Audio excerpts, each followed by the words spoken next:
Good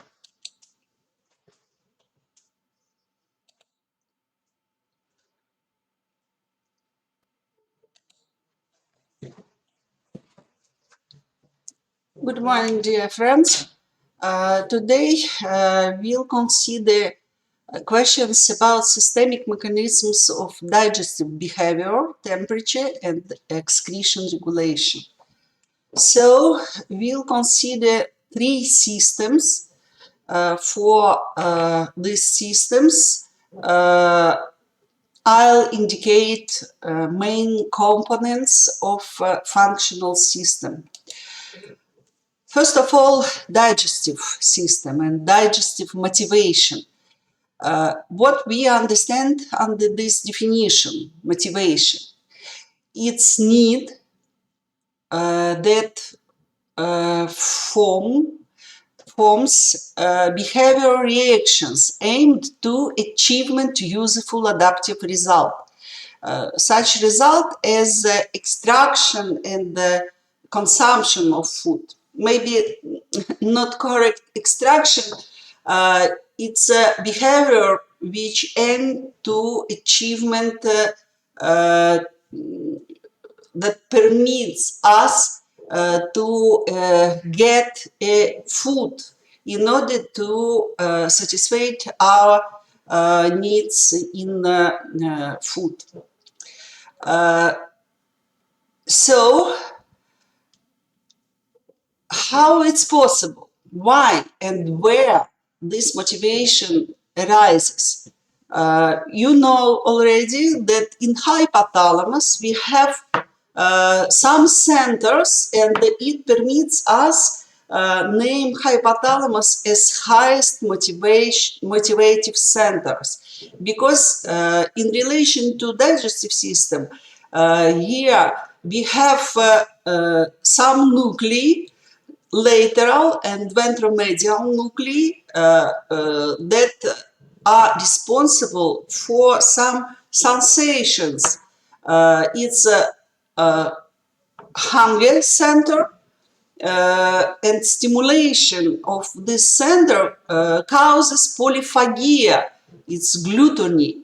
When a person have and want to many different foods. And the ventromedial nuclei. Ventromedial nuclei is responsible for saturation, such sensation as saturation and stimulation. This center causes aphagia, when person don't want have food. Disorders of these centers can cause some serious pathological states, anorexia, for example, or bulimia. Anorexia you can see here, and bulimia here and here. It's in this state we can observe when we have disorders of these centers and very high needs in food. In case this bulimia and stop eating, in case this anorexia. Why this center may be active or not active? Because we have different concentration of organic substances, of carbohydrates, lipids, and proteins in our blood. And there are some hungry and saturation theories which say us about main such chemical substances in blood, what that cause hungry or sense of saturation. And we differ two types of saturation. It's primary or sensory saturation, when we have excitation mechano and thermoreceptors of our digestive system, of gaster, for example. And when food comes to digestive system, excitation of these receptors create or form initial or primary sensation of saturation. But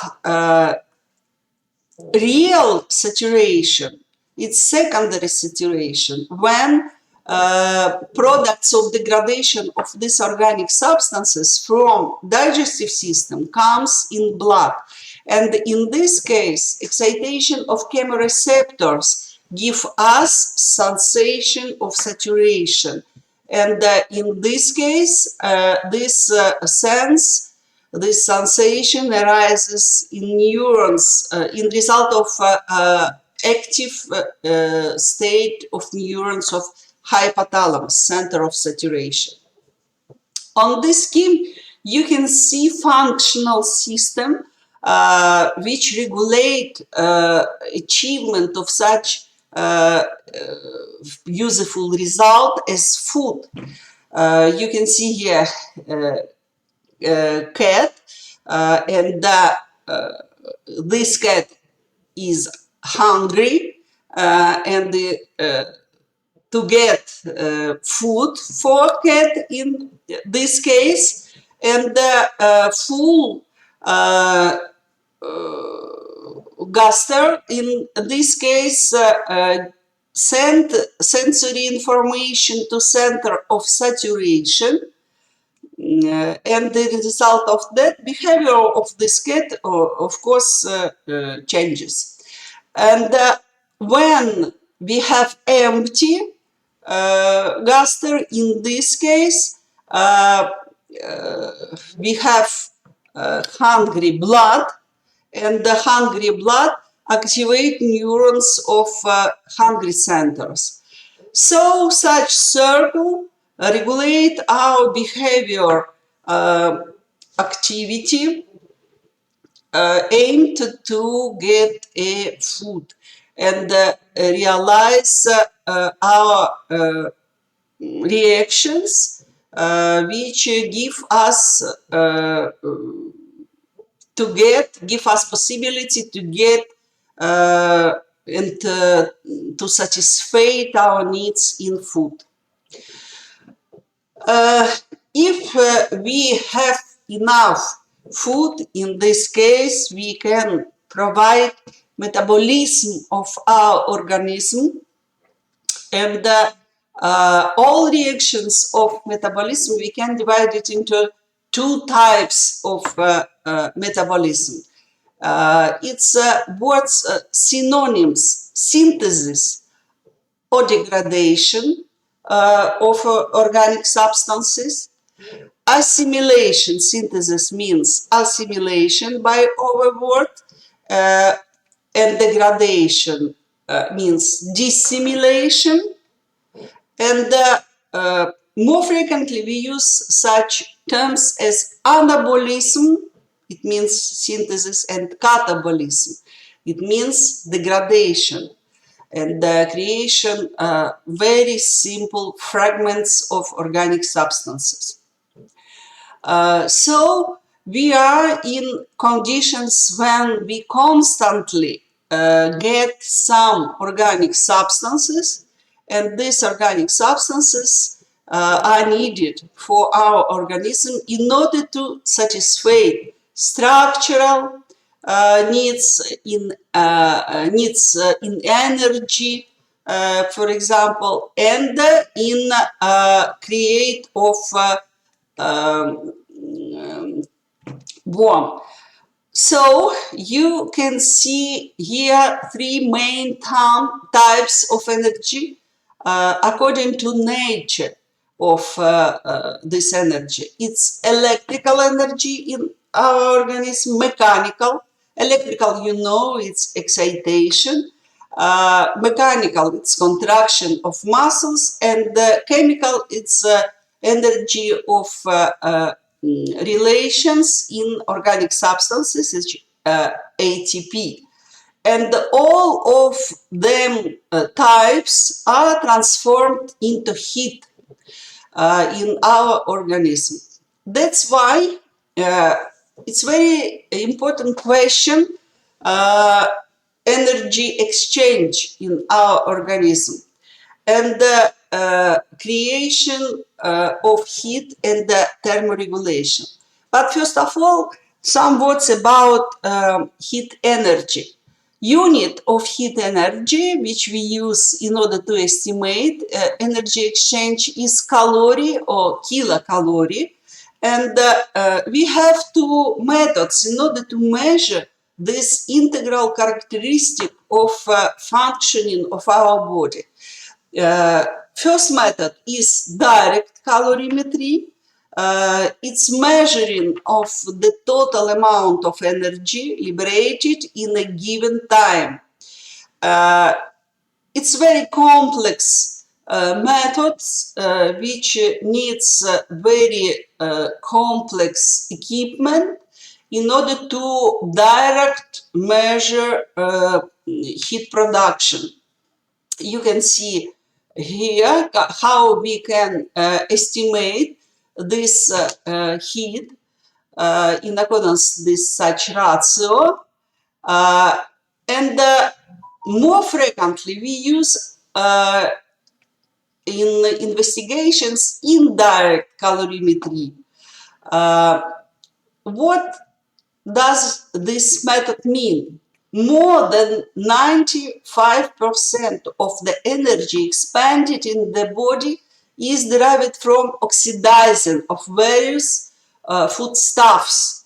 The metabolic rate can also be calculated by studying the exchange of gases, because gases participate in this reaction. From the quantities of oxygen absorbed and carbon dioxide released. During degradation of different organic substances, we can get different quantity of heat, kilocalories. For carbohydrates, for example, it's 0.5 5.05 kilocalories. For fat, it is about 5 kilocalories, and for proteins, it is about 4.5 kilocalories.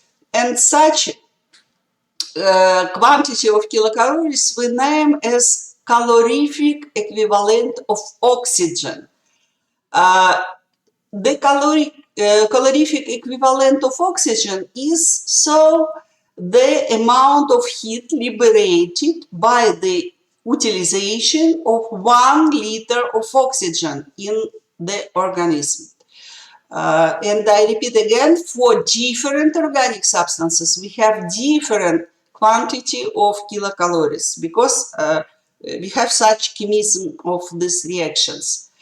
We use also in our term, it's respiratory quotient, RQ. It's the ratio between the volume of carbon dioxide released and the volume of oxygen consumed. And this quotient as well is different for different organic substances when our organism use in metabolism, for metabolism, different organic substances. For carbohydrates, it's RQ, it's approximately 1. For proteins, you see 0.8, and for fat, 0.7. And for mixed diet, such value. We have in our life some factors which affect on the metabolic rate. Of course, first of all, it's muscular activity during or before measurement. It's a recent ingestion of food. It's high or low environmental temperature. its height, weight, and surface area, surface of our body, its sex, age, and growth of person. It's a reproduction or lactation because it's a very serious functional state, uh, pregnancy, for example, and lactation after that. It's emotional state, it's body temperature, and circulating levels of some hormones which affect very serious, very significantly on metabolic rate. It's hormones, steroid hormones, you can see here, of thyroid glands T3 and T4. It's norepinephrine and epinephrine, or adrenaline, noradrenaline. In order to estimate metabolic rate without these factors, uh, uh, maybe not so without these factors, without some external factors that can change metabolic rate, we measure metabolic rate at standard conditions. In this case, we can measurement and estimate basal metabolic rate in order to have beat will be in order to respire, etc. And such standard conditions is mental and physical rest.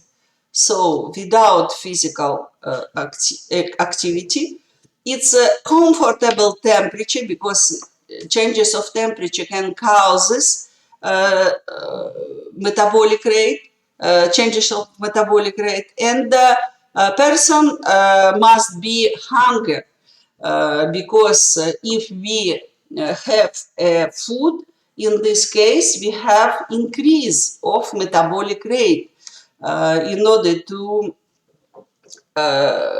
digestive system can realize its functions. And it's known that surface, the energy expenditure of warm-blooded animals is proportional to their surface areas. That's why very small animals have more metabolic rate, more active, higher metabolic rate than very big animals. It's so-called law by Rubner. Uh, Basal metabolic rate is approximately about 1,700 kilocalories in male, and if you lower in female. And if we measure metabolic rate before some activity, in this case, we should to add to basal metabolic rate approximately 20% of basal metabolic rate. For example, if we consider energy expenditure during maintenance of pause, metabolic rate increases on this value. And the intense pause, more a half approximately, we have to add to basal metabolic rate. Depending on physical activity during our professional activity, we have some groups for labor metabolic rate. First group, it's mental work. It's maybe you and me, and the total metabolic rate in this case this is such value for male and female. Second group, it's maybe operators of machine and over higher metabolic rate have third group, partially mechanized physical work, more And the fourth group, heavy physical, which have heavy physical work, approximately 5,000 kilocalories needs. Of course, in this case, different groups of persons should to have more food and more caloric nutrition. We have next rules of rational nutrition. It's first, energy well balance. Its ratio between protein, fats, and carbohydrates must be such proportion. Food must contain proteins, fats, carbohydrates, vitamins, and microelements, etc. And it's if sometimes 3 or 4 times per day food intake must be, and foodstuffs must be safe, of course. So it's our metabolism and some method which we use in order to estimate such integral characteristic of us, of our function of our body. In result of metabolism, we have heat production, and the next system, functional system, which we'll consider is a system which regulate constant temperature in our body. First of all, it needs to say that we have different types of animals, and humans belong to homothermic or warm-blooded animals. It's such animals which have constant temperature of body, and temperature doesn't depend on the environment. Besides, we have it's isothermia we have in such animals, but besides we have heterothermic animals. It's hibernating mammals, which active in summer, for example, and not active in winter. And poikilothermic or cold-blooded, it's animals, the body temperature of that depends on the environment. You can see here these different animals. And you can see on this picture temperature in different at different temperature of external environment. In dog, for example, at such temperature, and the temperature of external environment, and this temperature here, and behavior of these animals, and for poikilothermic animals. For humans, normal body temperature is, you can see, before 37, but in different locus of temperature measurement, we have different, a few different temperature. You can see here, and we have high temperature in our visceral organs, and the highest temperature in liver, it's 38 degree, and lower on skin surface, you can see here this temperature. And that's why we differ. Shell temperature is here of the body surface, its temperature of different areas of skin, and core temperature, its temperature of deep located organs, its core temperature, its temperature in our body. And the temperature, shell temperature can changes in depending on temperature of external environment, but temperature of core is constant, but can change during different time of day, and in this case it depends on concentration of hormones, catabolic hormones in our blood, and it's so-called circadian rhythm of temperature changes. In regulation of our temperature, we have two main processes. It's a process of heat production or chemical thermoregulation. These are exothermic chemical reactions, and the main organs which product this heat, it's skeletal muscles. You can see approximately 60% of all total heat in our body. In liver, 30%, and other organs approximately 10% of heat.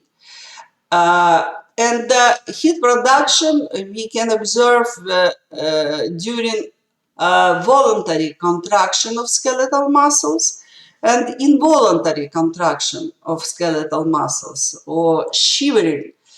And in result, of course, breakdown of bone fat in infants.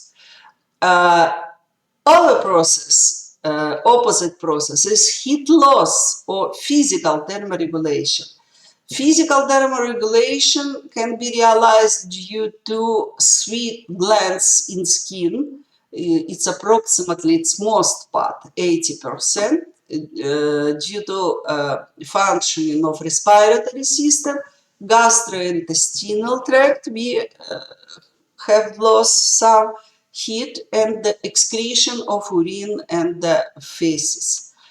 Mechanism of heat loss is next: radiation, conduction, convection, and evaporation. You can see again proportion between different systems which permit our body heat loss realizes, and it's possible due to next mechanisms.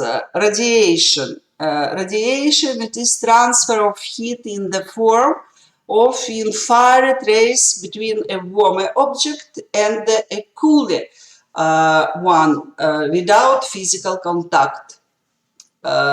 Conduction is heat exchange that occurs between molecules of two materials that are in direct contact with each other. Convection is the transfer of heat by the movements of a fluid, a gas, or a liquid between areas of different temperature. And the evaporation, its reserve mechanism, strong mechanism, is the conversion of a liquid into a vapor.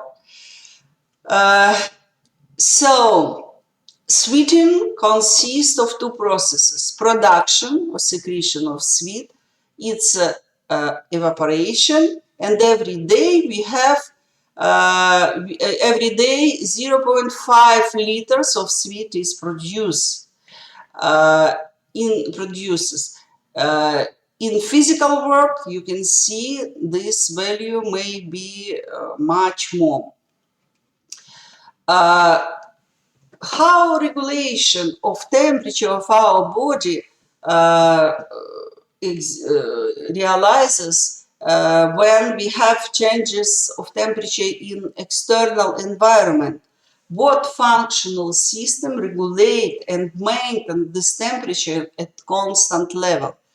First of all, of course, changes of temperature in external environment except our thermoreceptors in skin. It's cold and warmth receptors.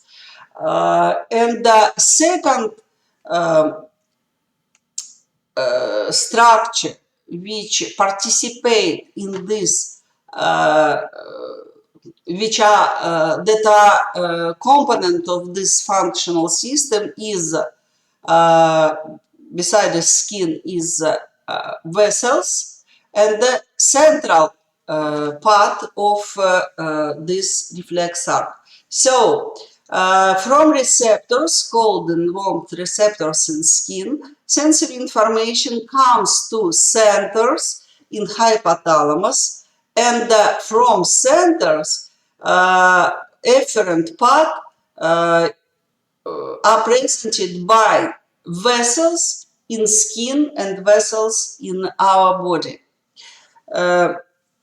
Mechanisms activated by heat. It's increased heat loss, it's cutaneous vasodilatation, it's sweating, it's decreased heat production, and it's changes pores of our body.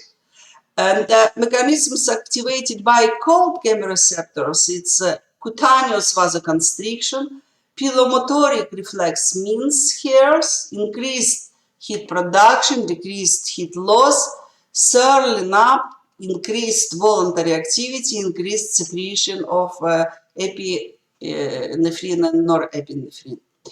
Center of thermoregulation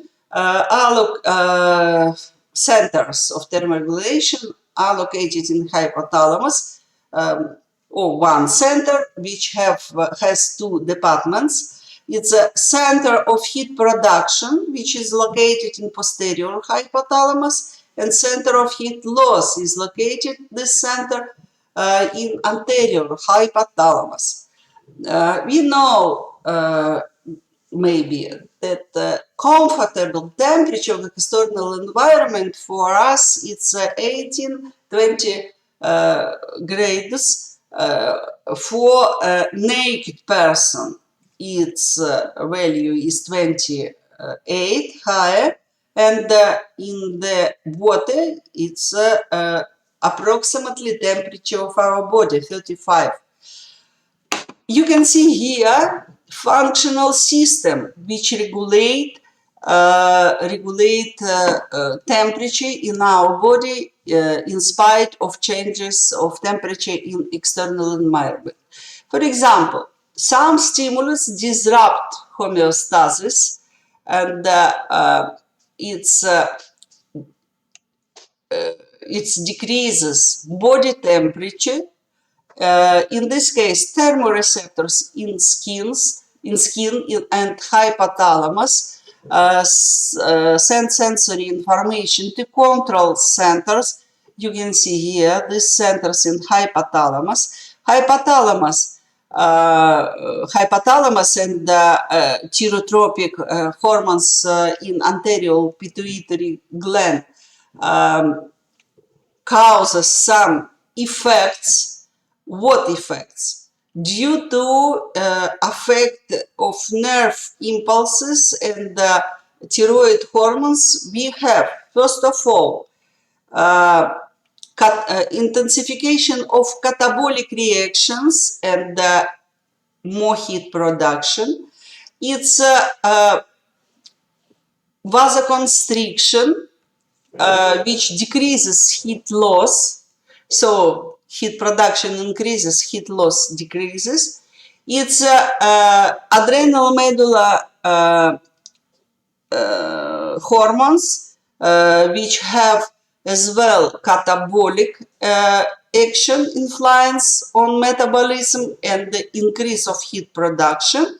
And additionally, skeletal muscles contract, and in this case we have increase of heat production as well. So, in result of all these reactions, we have increase in body temperature, and this temperature, except thermoreceptors, in accordance this feedback loop mechanism, and so we have functional system which regulates maintaining of temperature at constant level in spite of stimulus which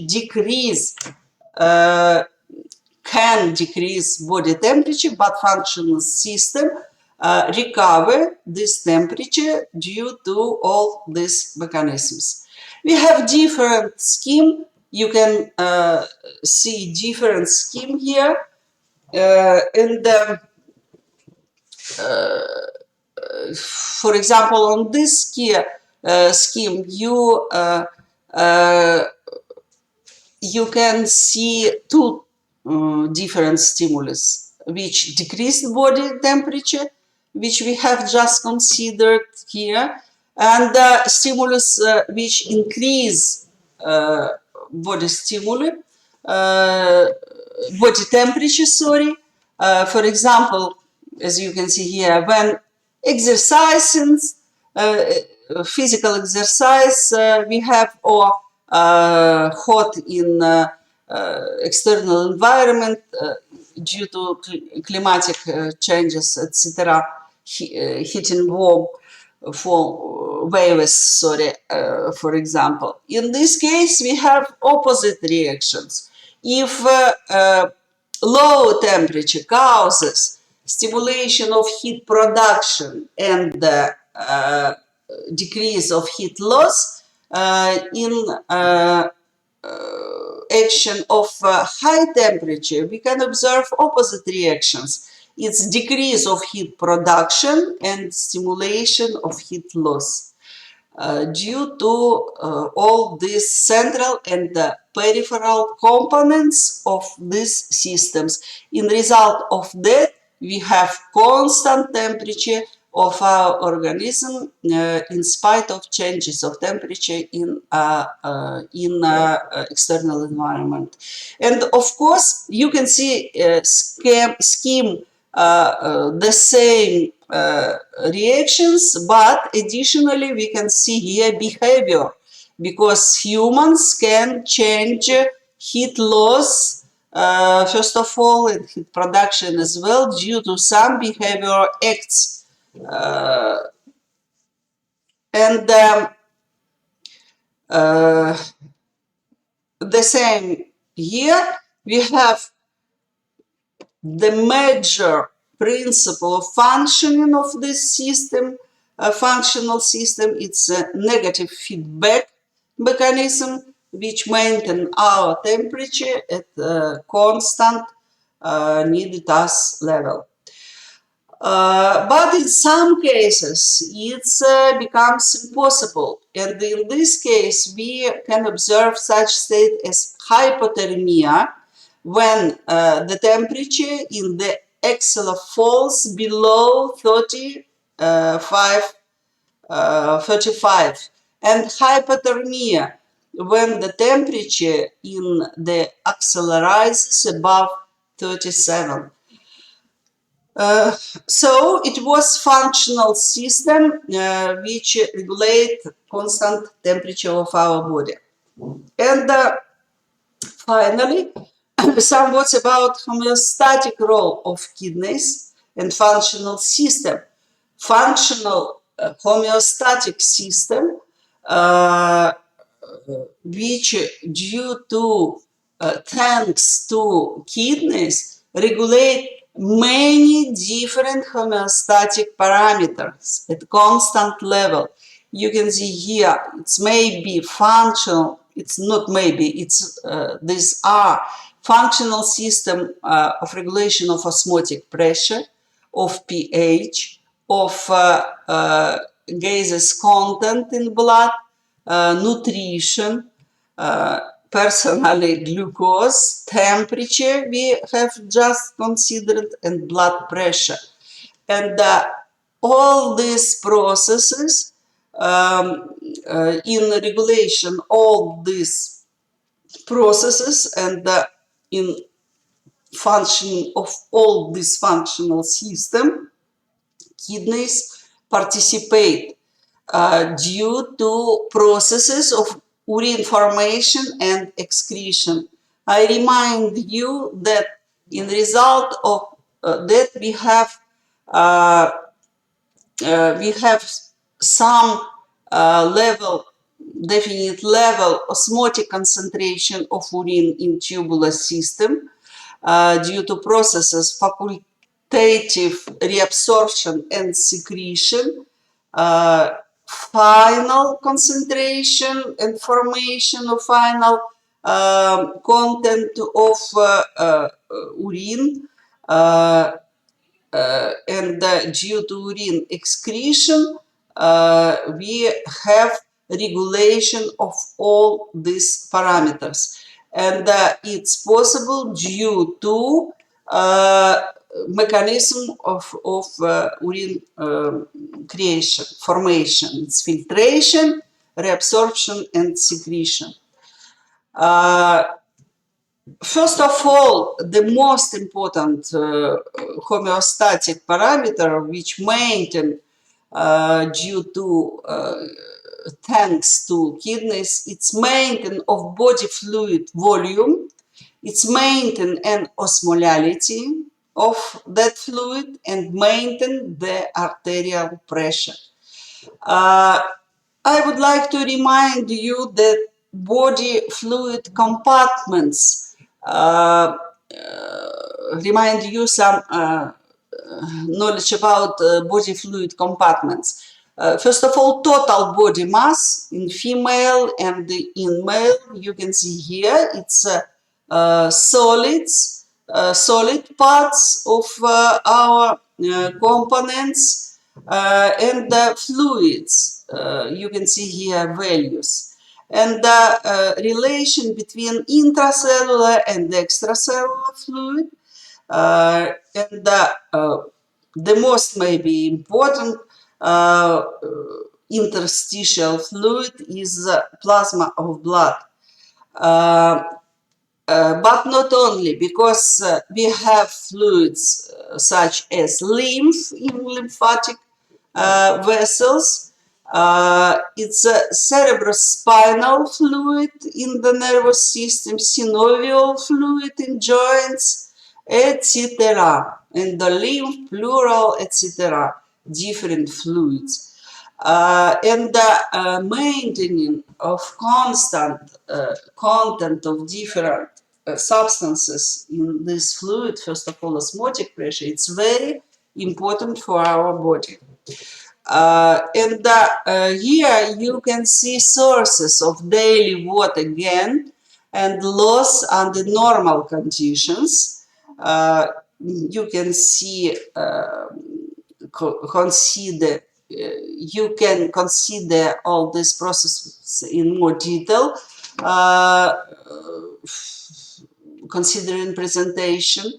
And the fluid shift between these compartments follows several basic principles. You can see here all these principles, and you can see how we have rising of such sensation as thirst. Due to that, we have motivation in order to satisfy our needs in fluid, in liquid, in water, first of all. And so, in result of dehydration, we have some reactions which are component of a functional system which regulate content of our fluid in organism and causes increases body water to normal level. It's a functional system which regulate this homeostatic constant due to not only kidneys, but kidneys play an important role in this regulation. You can see here components of this functional system which will be activated at stimulus which causes low water intake, dehydration, And the opposite situation, high water intake, it's overhydration. It changes, in this case, plasma osmolality. Osmoreceptors react on these changes, osmoreceptors in vessels, and first of all in hypothalamus. After that, sensory information comes to posterior pituitary, and it causes to increase or decrease in depending on situation antidiuretic hormones, which influence effect on kidneys activity and stimulate water absorption or decrease water absorption. And in these cases, we have less water excreted in urine and more water excreted in urine. And near negative feedback mechanism regulate activity, negative feedback mechanism regulate activity of posterior pituitary gland. If sensory information from osmoreceptors gives signal about satisfied or not satisfied situation, this recovering of water balance in our organism. Here you can see the same system, but in our not in our situation. I mean that in this system we have presence not only kidneys but participation in other processes, evaporation, for example, and sweating, even cardiac activity, and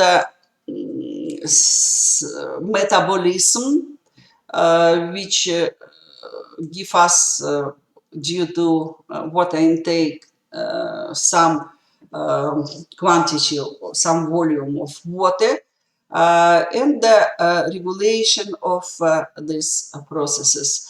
Regulation not only osmolality, but water balance, total water balance in our organism. And for this process of regulation, this functional system closely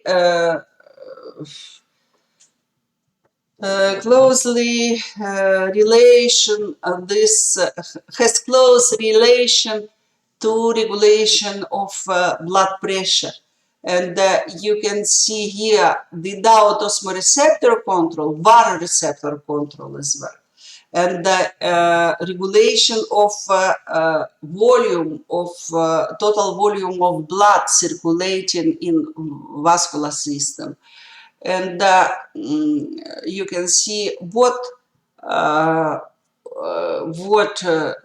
components in this case can participate in regulation in this such baroreceptor control.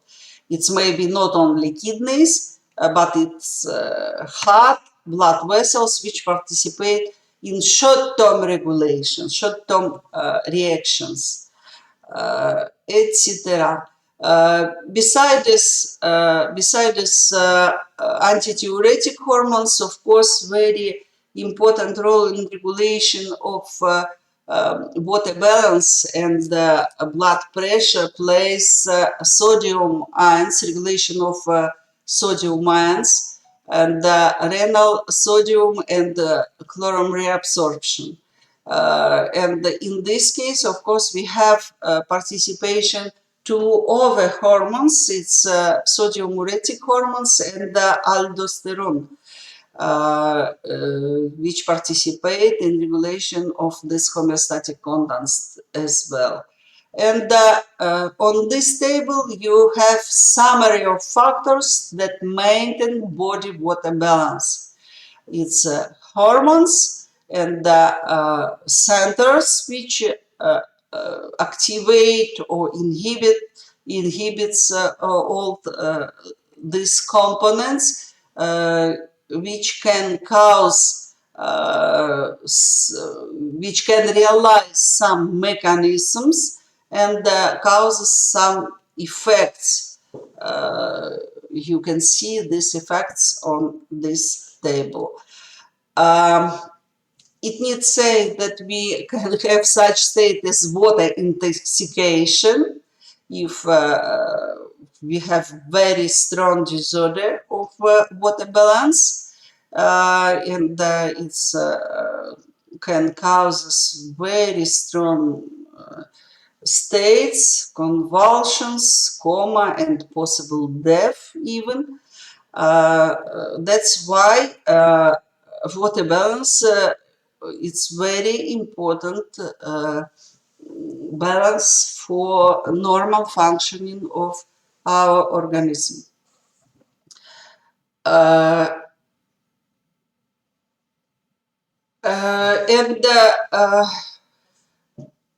I would like to say some words about remind you about something about renin-angiotensin system, because in long-term mechanism of regulation, this system plays very important role. And you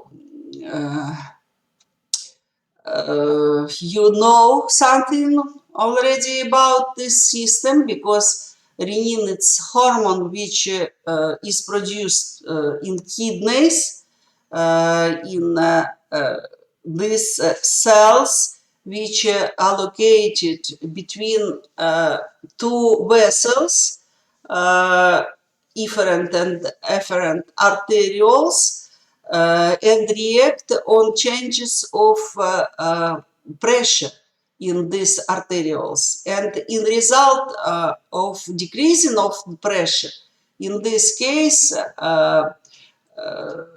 mechanism of recovering of blood pressure by activity of renin angiotensin aldosterone system, aldosterone pathway, can be realized. And in some at some conditions, stimulation juxtaglomerular cells of kidneys causes different reactions, and result of these reactions is increase of blood pressure if we have activation juxtaglomerular cells, increase of total volume of blood, and decrease of urine formation. And in this case, we have recovering of blood supply of kidneys, and recovering water balance due to, for example, degradation or sodium deficiency, etc., overstates. I told you already about all these mechanisms which very close, which are very close, which have very close activity.